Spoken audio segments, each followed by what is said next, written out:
Hello दोस्तों, कैसे हैं आप सभी। मैं संजय कुमार एक बार फिर आप सभी का आपके YouTube चैनल श्रेष्ठ कंपटीशन एकेडमी में स्वागत करता हूं। और मैं आज आपके लिए लेकर आया हूं 11th क्लास की फिजिक्स का पहला चैप्टर। और बात करते हैं हम पहले चैप्टर के बारे में, और जो है आपका विमीय विश्लेषण। विमीय विश्लेषण ये चैप्टर आपका बहुत ही ज़्यादा इम्पोर्टेंट है। इस चैप्टर से देखिए 11th क्लास के साथ साथ जो कंपटीशन में क्वेश्चन आते हैं वो भी पूछे जाते हैं। विमीय विश्लेषण मैं आज आपको इस टॉपिक में सिखाने जा रहा हूं कि हम भौतिक राशियों का विमीय सूत्र और उनकी विमान और मात्रक कैसे निकालते हैं। देखिए, जैसे मैं बात करता हूँ, आप सभी जानते होंगे कि भौतिक राशियां कितने प्रकार की होती हैं। दो प्रकार की होती हैं, मूल राशियां और व्युत्पन्न राशियां। तो देखिए, मैं यहाँ मूल राशियों के विमीय सूत्र लिख रहा हूँ।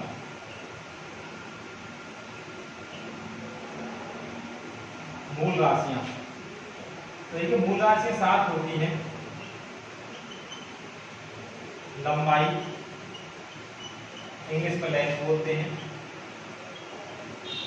द्रव्यमान इसको मास बोलते हैं, समय इसको टाइम बोलते हैं,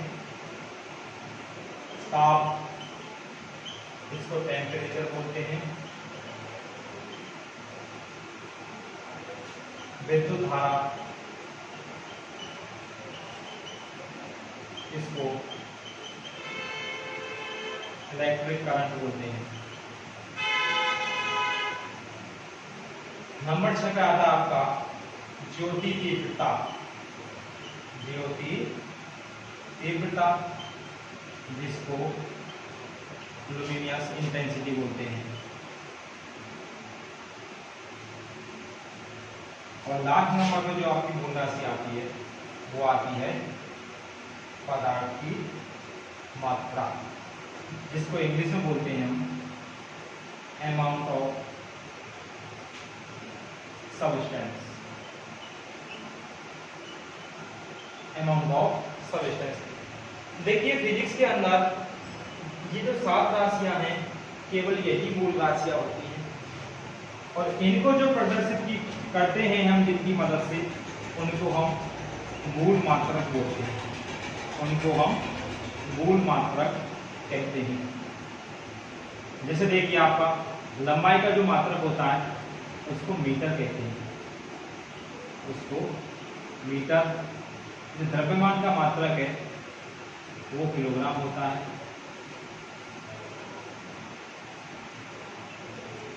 और जो समय का मात्रक होता है तुम्हारा वो सेकंड होता है।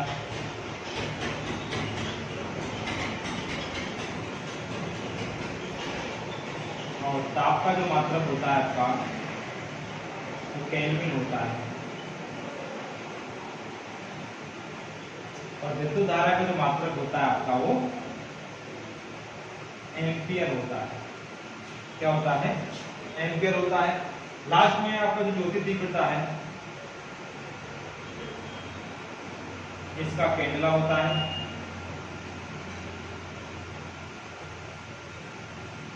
और जो सबसे लास्ट है आपका पदार्थ की मात्रा, इसका मोल होता है। क्या होता है? इसका मोल होता है। इस प्रकार मैं एक बार आपको दोबारा बता रहा हूँ, हमारे पास 7 मूल राशियां होती हैं। और मूल राशियां क्या होती है मैं इनको पिछली क्लास में पूरी तरह से बता चुका हूँ, इनके बारे में सब तो बता चुका हूँ, लेकिन एक बार फिर इसको रिवाइज करा रहा हूँ। वे राशियां जो एक दूसरे में स्वतंत्र होती हैं, जिनको एक दूसरे में नहीं बदला जा सकता, वो मूल राशियां होती हैं।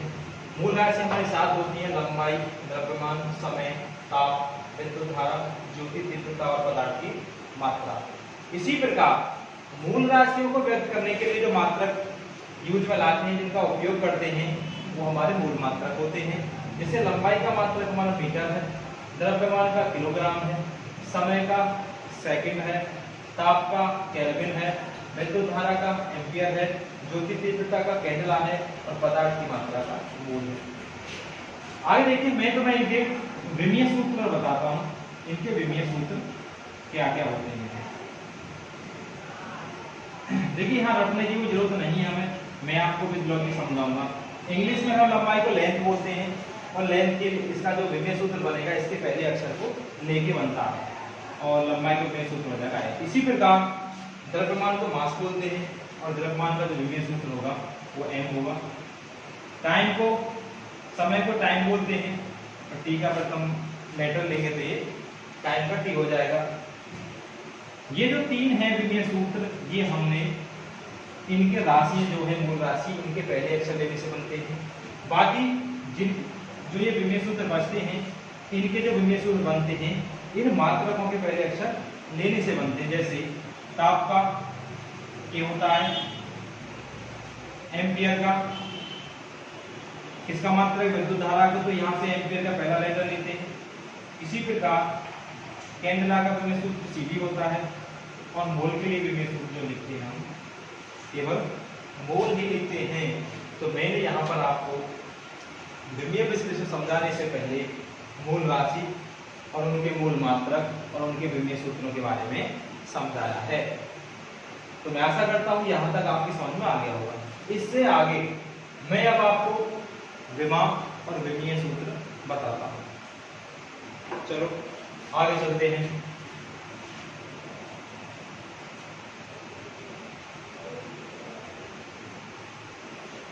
मैं बात करता हूं, जैसे आप सभी जानते हो बल की। बल क्या होता है हमारा?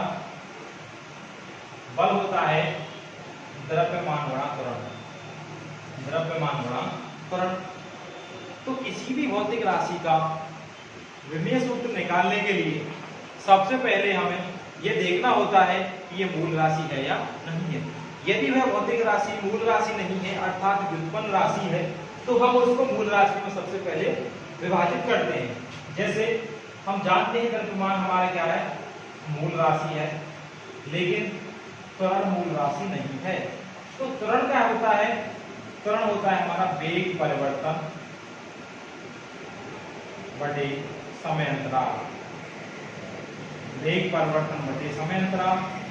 अब देखिए, जो हमारी मूल राशि 7 थी, अभी उनका वेग भी नहीं था कहीं भी, तो इस प्रकार हमारा वेग भी क्या है? व्युत्पन्न राशि ही है अभी। तो वेग क्या होता है हमारा? ये होता है विस्थापन परिवर्तन, विस्थापन परिवर्तन बटे समय अंतराल, बटे समय अंतराल। एक समय अंतराल हमारे पास ये वेग के लिए आया है, और एक समय अंतराल हमारे पास यहाँ पहले से ही है, समय अंतराल। तो देखिए क्या हो जाएगा? द्रव्यमान गुणा विस्थापन परिवर्तन बटे समय अंतराल इंटू समय अंतराल। तो क्या हो जाएगा?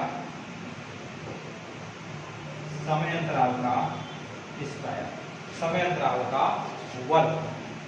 अब देखिए बात करते हैं, यानी हम ठीक है, द्रव्यमान है हमारा, वो एक मूल राशि है, समय भी हमारा मूल राशि है, तो क्या विस्थापन हमारा मूल राशि है?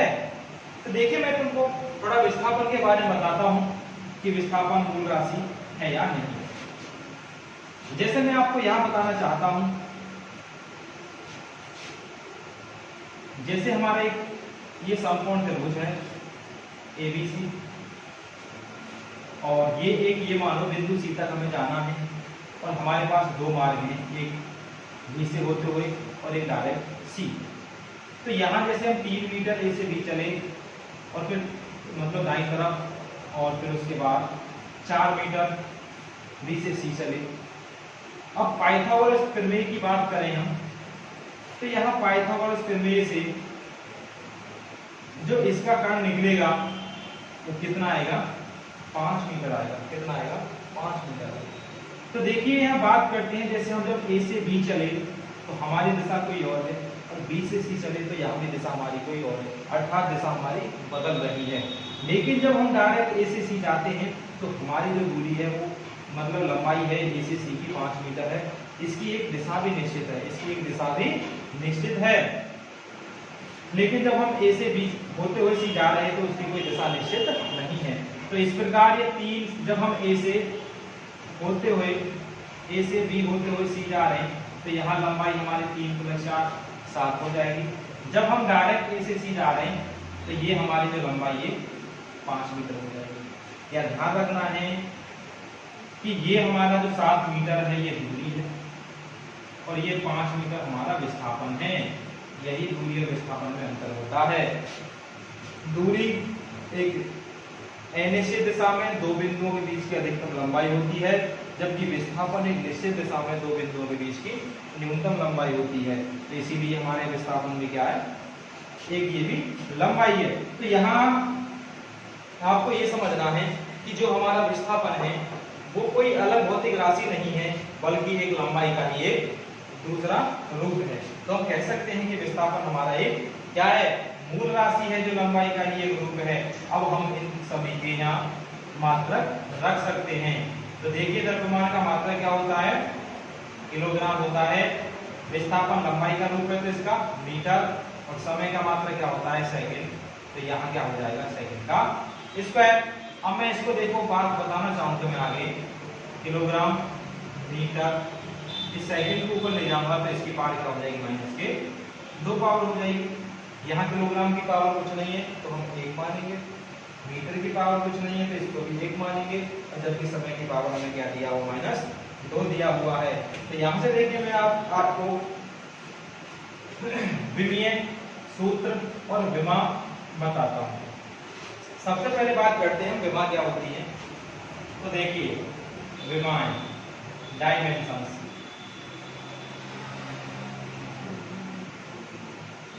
देखिए विमा क्या है हमारा, किलोग्राम, मीटर और सेकंड, ये सभी क्या मूल मात्रक है। तो विमा क्या होती है, मूल मात्रकों पर चढ़ाई जाने वाली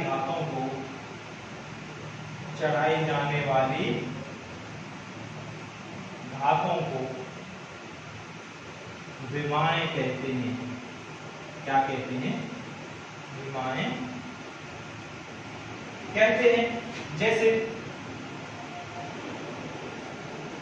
किलोग्राम की घात कितनी, 1 है, तो हम कहेंगे कि जो किलोग्राम की विमा है वो 1 है प्लस का। इसी प्रकार जो मीटर की विमा है वो भी क्या है, 1 है। और लास्ट में जो सेकंड है उसकी विमा क्या है, वो हमारा -2 है। तो ये हो गई हमारी विमा। अब देखिए मैं अब आपको बताता हूँ विमीय सूत्र। विमीय सूत्र कैसे निकालेंगे, विमीय सूत्र देखिए विमीय सूत्र कैसे निकालेंगे।